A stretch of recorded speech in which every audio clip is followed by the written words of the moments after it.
Hi, this is Dennis with Second Chance Tackle. Today I'm going to work on an American classic. It's the Newell reel. It's the Newell C 229.5. It was manufactured by Carl Newell. Takes his name, or the reel takes its name from him. He was out in California. He was a plastics and materials manufacturer who was a saltwater advocate and loved deep sea fishing and decided to use his knowledge in the materials world to build one of the best reels ever in most people's opinions. So the Newell reel is a high quality reel. It takes some of its cues from the Penn reel. It's not a Penn reel, and Carl never did work for Penn, but it takes some of the cues in its styling and in its form and function from them, and some of the parts are actually interchangeable, like the drag washers. I got a spare one here. I'll just show you. We've got stainless steel gears inside on top and bottom. I believe that's a stainless backplate to it. Graphite handle, graphite pieces on the knobs and the like. Just overall a beautiful reel. We're going to show you how to take this one apart, how to service it, and we're going to thank Ray for sending 2 of these in for service. And we're going to get started on this one. So I'm going to get started by taking off the exterior pieces. It's a good time to ask you to subscribe to my channel. If you like the art of reel repair, if you like seeing fishing reels are serviced, if you just like to learn more about fishing reels, well then watching my channel is hopefully one of the ways that you can do that. And I try to mix everything up. In today's case, we're going to be working on a classic, but tomorrow it may be a bass reel, and the next day might be something along the lines of a spin caster or something. We work on them all, and if you stick around long enough, you'll be able to see the variety that I post. And the best way to do that, again, is to subscribe to the channel. Well, we should be able to walk this handle off. There is a C-clip up top here. If you have trouble walking it off, sometimes you can push it off from the back by moving your star adjuster up. That'll keep the handle flush when you're going to do that. Sometimes this one has a little tension washer, and I'm not sure it's going to be able to push it up. Looks like I'm making some progress there. So instead of trying to rock yourself crazy with one of these, just walk off the star adjuster, and that will push the handle off eventually. There we go. Handle's off. And you have a little tension washer behind it. This one happens to be a flat one. We can just continue. I think that's one that's going to get stuck with the C-clip. So we'll have to remove that C-clip before we go any further. That C-clip is like a ambassador's C-clip. It holds the gear shaft onto the post, or gear sleeve onto the post.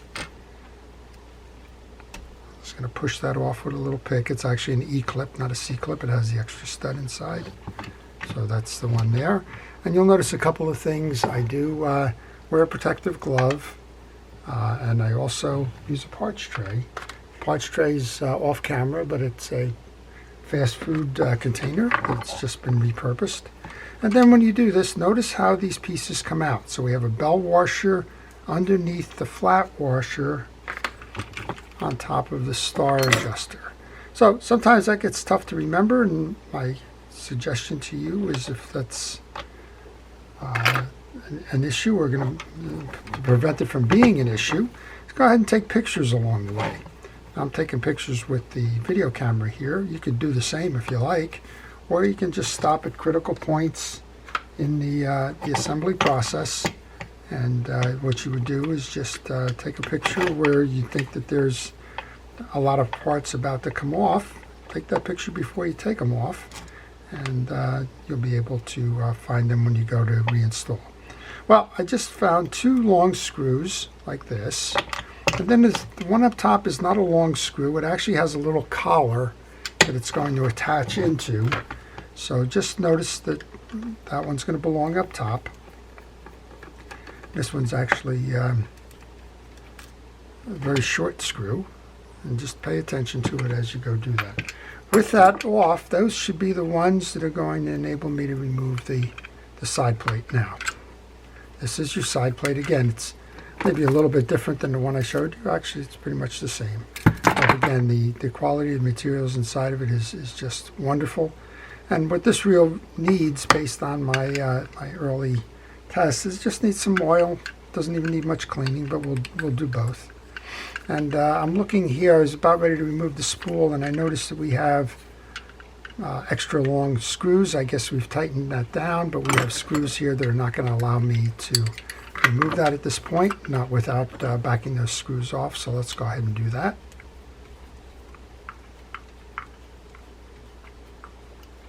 That's the rod tie-down clamp. And I guess if there's a problem with Newell reels these days, it's lack of parts. So when Carl Newell died, I guess his wife tried to take it over for a little while, and then eventually that probably became too much, and they just ceased operations. And at that point, the support pretty much was gone for them. I think they tried to sell the company. They didn't get any takers, and this one just kind of eased off into history. That's sort of something that's happened to a lot of the reel innovators. Go all the way back to the 1900s. They were all generally individuals, names like Shakespeare and Pfluger and the like, Von Hoff.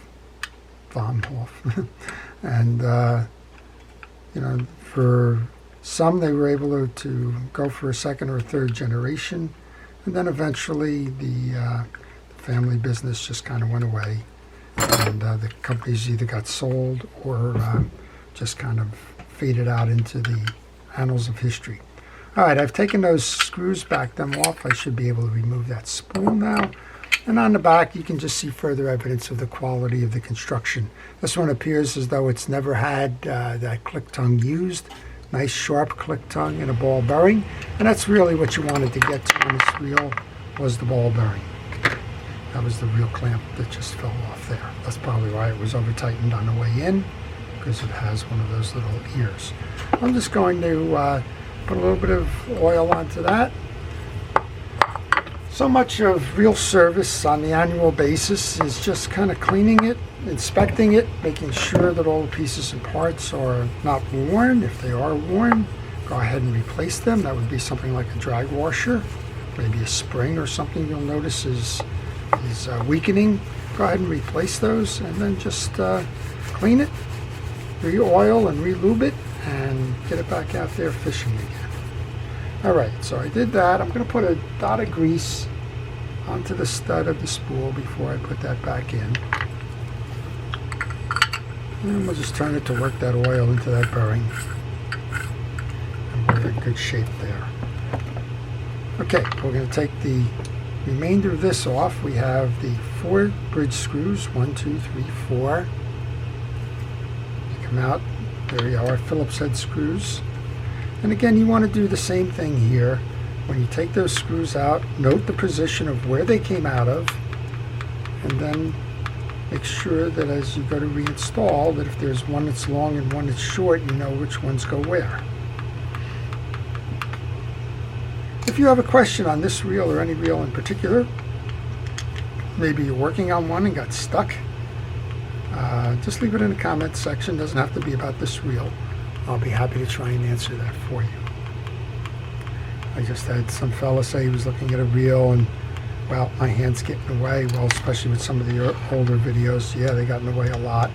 I'm trying to do a little bit better there, but they couldn't see one, and I referenced a secondary video that I had that would help him to get back on track with his reel repair. So ask those kinds of questions if you like, and I'll see if I can't help you to keep your reel fishing.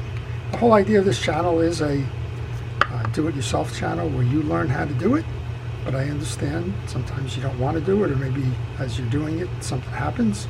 I'm happy to share my information and knowledge with you. Alright, so the 2 screws on the bottom are definitely longer screws, and I've noticed on this reel on a couple of occasions now these screws have been over tightened, and I'm not quite sure why, but the handle nut was over tightened and this one is over tightened as well, but looks like we'll be able to get this one out and move on.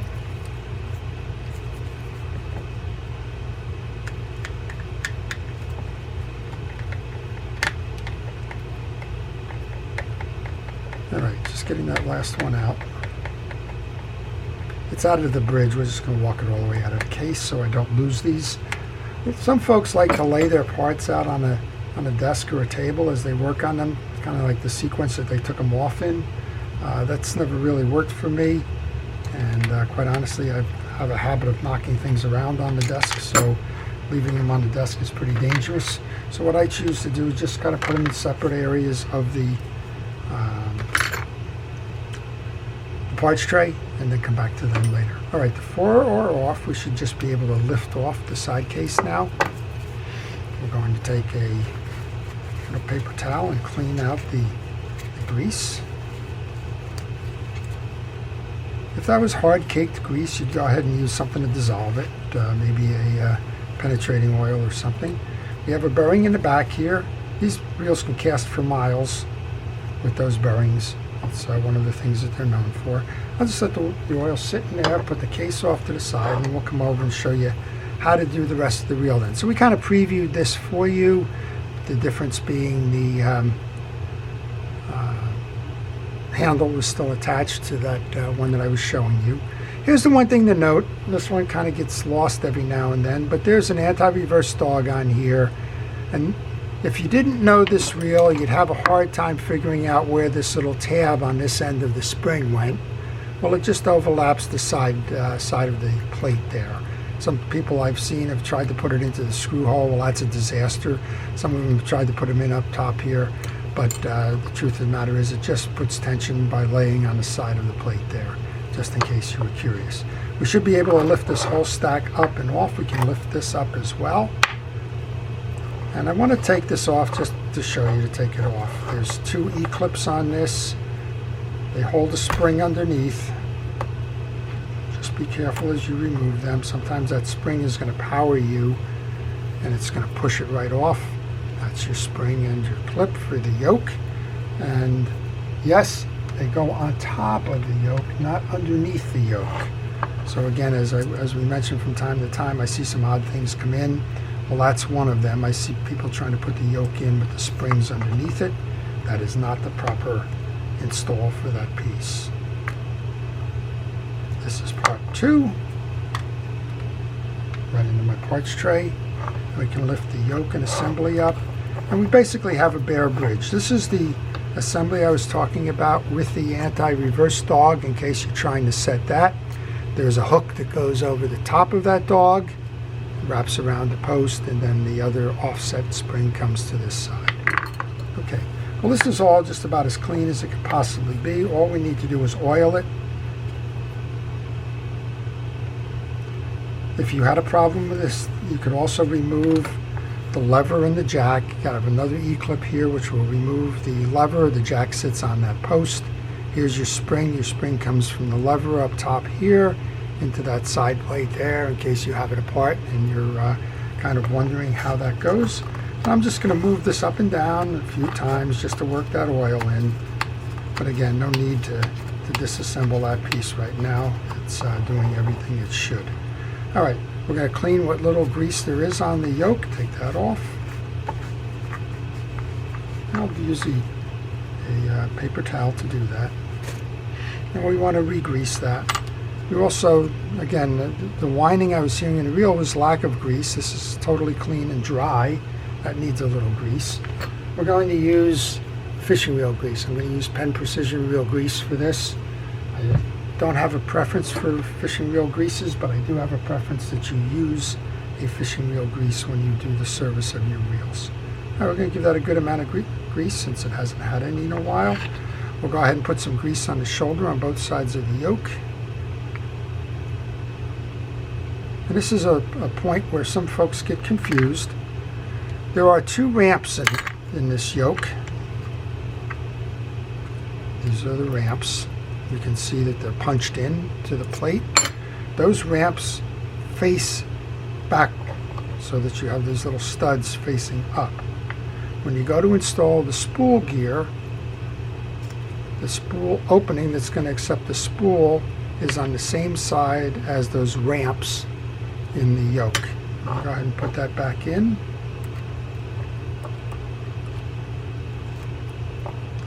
So we've cleaned, we've inspected.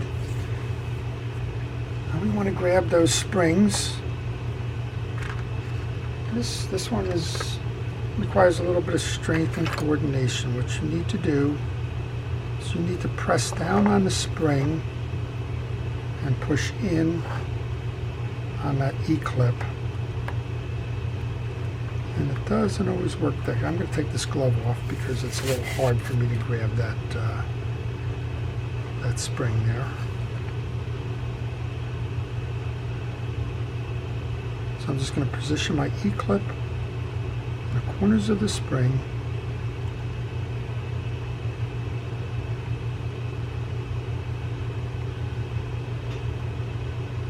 Until I feel it seat in that little slot. And we push this E-clip in. We're halfway there. And you can do it by hand, and that's how it's going to seat. So look on it from the side. You have your yoke, spring, E-clip in the slot. Yep, just drop the, and that's the slot that you're looking for on this. Let's go ahead and put that back in before we do the other side. This is where a parts tray is helpful. If you put them in a corner, you know where to find them when it's time to go reinstall. So we'll do that one more time here.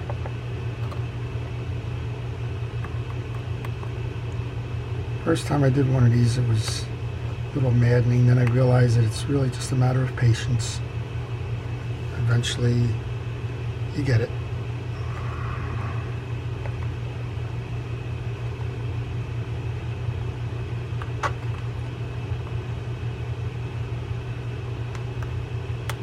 Just like that. All right, so we have the two of those together now. I keep wanting to spill that gear out. And you can just go ahead and pull this up and down to make sure that it sets properly. All right, this came off, which was a good reason why to tell you how that works. That came off. That's not a problem when we go to reinstall. All right, we've taken the rider off of the post, the gear sleeve. I'm going to go ahead and put some grease onto the gear sleeve. And put the gear sleeve back on. And this is what's going to interface with your anti-reverse dog. So kind of push your anti-reverse dog up and out of the way before you mount the gear sleeve, and then it'll set like that. So this is the installation of your anti-reverse dog. Again, gear sleeve on the post, beak into the little indentation, spring on the top of the dog, and the bottom part of the spring on the outside of the case. Take a look at the drag washers in here. They all seem to be in very nice condition. These look to be hard washers, so you don't need to do anything with them. You don't know the fabric of it, but I know you don't do anything with them. And then what we do is we can put grease onto the teeth. Inspect the main gear. I've been looking at it. I don't see any obvious chips, cracks, breaks, etc. or any unusual wear to it. So put the grease on that. There is a little washer behind, just so you're aware of it. That washer goes first. Main gear goes on next. And then this is a traditional 6-drag setup. Very similar to Penn, and I believe these washers are interchangeable with the Penn Jigmaster. So the setup is alternating hard washer with the metal washers, followed by the cap washer. Since you don't need to do anything, it's just a matter of assembly and making sure that the pieces are clean. So, first one in is the one that's duplicate. It's called a keyed washer. It's got an oblong center in it and no studs sticking out. That's the first metal that went in. Second hard washer. The middle washer is called the eared washer. Has the 2 points on it and a round circle in the center. Those 2 points nest into the main gear. So you'll see slots on both sides of the main gear. That's where those points go. Last of the hard washers then. And again, if you can't find Newell washers, go ahead and use the Penn Jigmaster washers. All right, and then we have this bell washer, which is the cap followed by the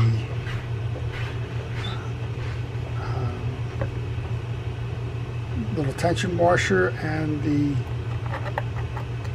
spacer. That concludes that portion of the program. Simply take the cover now and reset that over the edge. Make sure that when you go do this that you're in the slot with the arm here. And then remember that you had 2 short screws and 2 long screws for the bridge. The 2 long screws go below. The 2 short screws go above. And make sure you use the right tool. This has a broader Phillips head slot, so it looks like a number 2 Phillips head instead of a number 1. But regardless, make sure you use the right one. I get a lot of reels that come in from time to time that have stripped out heads on them, and that's because somebody tried to use a smaller bit than was necessary, and all that does is ruin the screws, and in some cases those screws are kind of hard to find. Alright, so I'm going to alternate this. I put the long screw below. I'm going to go opposite corner with the short screw. That's going to keep tension even on the bridge. Makes it less likely to bind or to warp as you're assembling that piece in. So if you're like Ray, if you have a reel that you want to have serviced and you don't want to do it yourself, then I would entertain doing that reel for you. I do provide service by mail, and if you send me an email on the business card that follows, I'll be happy to provide you with that repair information. That's the third one. Then we're going to come down here for the last one, which is the long screw. And because this is quality materials, these reels tend to last, and they tend to be very valued. You'd be hard-pressed to find one of these under $200 in today's market on the used equipment market. They're just fantastic reels, fantastic histories, nice stories, and great performers all around. All right, before I finish that, I'm just going to take a little bit of rod and reel cleaner, just buff the case up a little bit. This one does not appear to have been in salt water or anything like that, so it's a relatively easy cleanup. It doesn't seem like there's any scaling or the like. And I'm using Penn's rod and reel cleaner. Again, I have no preference, but the Penn cleaner is like a cleaner in a wax, and it seems to do a very nice job of restoring some of the luster to these reels. So if you're looking for one to do that, go right ahead and use theirs. All right, a little bit of grease onto the stud of the spool. Let's reset the case then. Look for the one stud up top there. That's the important one to get in. Make sure that you have a nice tight seam all the way around before you go putting the screws in. And since the stud is holding it up top, I'm going to start on the side plate here by putting that one in first. And I think I need the smaller screwdriver for that.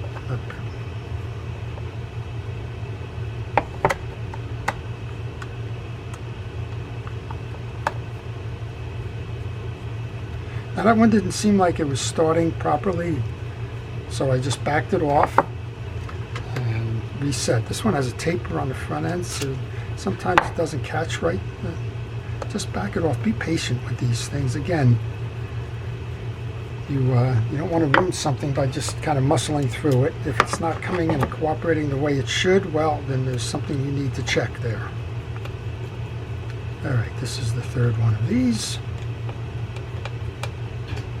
And we'll come up and we'll put the bell washer and the cap washer on this.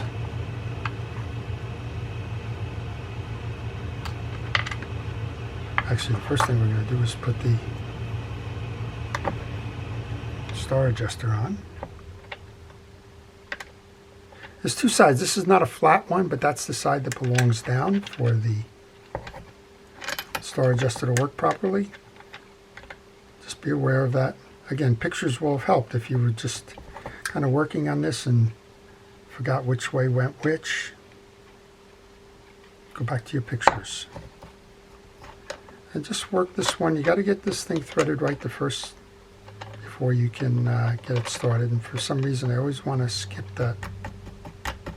There we go. I'll skip that first groove, and then it becomes a little problematic. I'm just holding the gear sleeve now as I tighten down the star adjuster to get that right.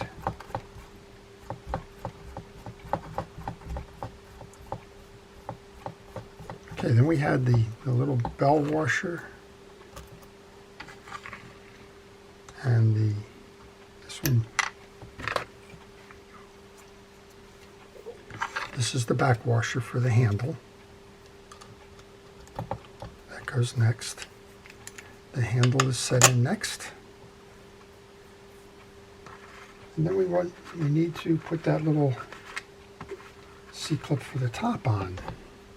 Now most of the time these C-clips can be pressed in with your fingers, your hand strength. Sometimes they can't. So if you're having trouble with that, let me show you how to do that. Just take a little needle nose pliers, grab the back end of the post.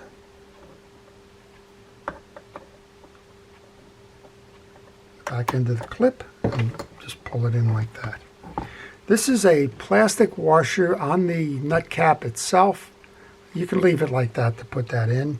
If your plastic washer came out, don't panic.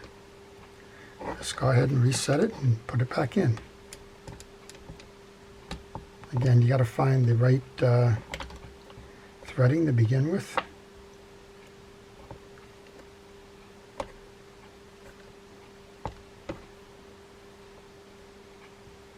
That's a little water seal, that plastic one.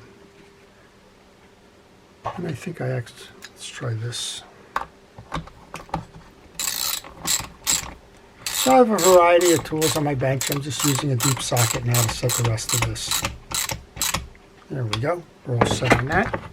So here we have it, the Newell C 229.5 serviced. Let's go ahead and put that in and see how it spins. Oh, look how quiet that got. There's a crank. Beautiful reel all around. Now if you wanted to increase or decrease the play in the spool, this bearing is adjustable, so you can use the screwdriver to open it up, which is going to let it spin a little bit more freely.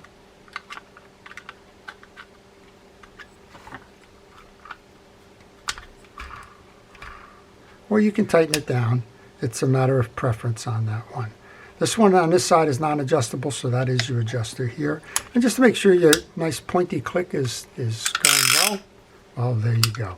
So I hope you've enjoyed the service of this reel and the video itself. If you're a first responder or essential personnel or anybody involved in keeping us safe during the pandemic, thank you very much for everything it is that you do and have been doing all along. To everybody, please stay safe, stay well, and stay watching. This is Dennis with Second Chance Tackle, wishing you a great day.